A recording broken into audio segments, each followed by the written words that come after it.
Короче, ездил я, стучало у меня правое заднее колесо. Стучало так, что, не знаю, сравнить, наверное,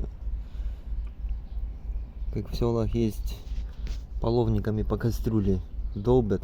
Вот так у меня и колесо тут долбило оно. Не мог понять причины. Короче, разобрал. Тут получается вот здесь вот внутри идут колодки на ножной тормоз. Здесь внизу идет крепление, которое их держит.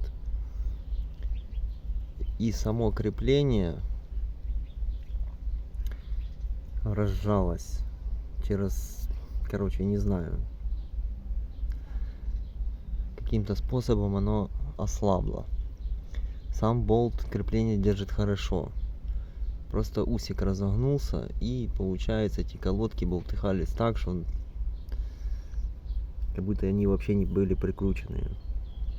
Если вдруг у кого-то такая будет ситуация, возьмите, не едьте на СТО, не ищите причин, как в ютубе рассказывают, запаска откручена, еще что-то, но да, может быть такое, не спорю, но если подобных всяких стуков не было, смотрите барабаны.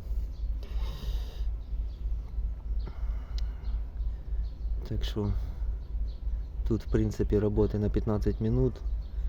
Не надо ехать на СТО, тратить деньги за осмотр, ремонт. Там просто вручную можно открутить крепление, подогнуть и закрутить обратно. Все, колодки стоят намертво и не болтухаются, ничего. Потому что в ютубе пересмотрел, ни хрена не нашел. Думаю, может кому-то будет полезно. Если что, следующее видео там у меня более подробно я разобрал, показал, какое крепление и так далее. Всем спасибо, до свидания.